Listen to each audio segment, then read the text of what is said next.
Chers amis, bonjour, Mesrat Hashem, Nassim, Nassim, Bechol, Maaseh Yadenu. Alors, pour revenir un peu sur le cours précédent concernant Birkat HaKohanim. Alors, il faut savoir que le Magan Avraham, il rapporte comme ça, et comme ça, il rapporte au nom du Roche, au nom du Ran et d'autres Rishonim, comme quoi la mitzvah des Kohanim, c'est seulement si on les appelle. Si on les appelle pas, c'est-à-dire Kohanim, comme on les appelle Kohanim, alors là, ils ont une mitzvah de se présenter et de faire le Birkat HaKohanim. Si personne ne les appelle. D'après certains, ils n'ont pas une mitzvah d'après eux, en tous les cas, ils n'ont pas une mitzvah de se présenter pour faire Birkat HaKohanim. Ce qui n'est pas le cas pour, c'est vrai, le Rambam et le Chinour qui disent que pour les Kohanim, ils ont une mitzvah tous les jours, c'est une mitzvah tassée tous les jours de faire Birkat HaKohanim et pas forcément qu'on soit obligé de les appeler. Ça, c'est le premier point qu'on avait vu la dernière fois. L'autre question, c'est de savoir est-ce que Israël a une mitzvah, comme les Kohanim, de recevoir la bracha des Kohanim. Et ça, c'est tout à fait intéressant. Alors, il faut savoir, évidemment, vous allez me dire, bon, ben ça, il y a une discussion entre les Rishonim.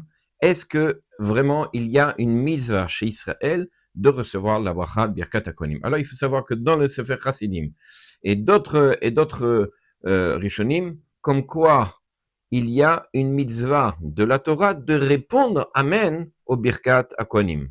Le Ridba, il va dire comme qui répond qui reprend aussi le Chazon Ish, comme quoi il n'y a pas un chiyuv, il n'y a pas une obligation comme les Kohanim de faire la bracha, pour eux de recevoir la bracha, mais il y a une mitzvah, effectivement, de recevoir la bracha. Ce n'est pas une obligation, je dois courir après, mais il y a une mitzvah, si elle se présente, effectivement, il y a une mitzvah de... Il faut savoir que l'origine d'Israël, qui est pour recevoir la mitzvah, c'est parce que c'est écrit dans le Birkat HaKohanim, est mort lahem, dis-leur. Et sur ça, comprennent les Rishonim, comme quoi Emor Lahem, ça veut dire que tout d'abord, il faut qu'il y ait deux Kohanim, parce que Emor Lahem, c'est au pluriel, le minimum du pluriel, c'est deux. Il faut qu'il y ait deux Kohanim pour pouvoir être dans la mitzvah.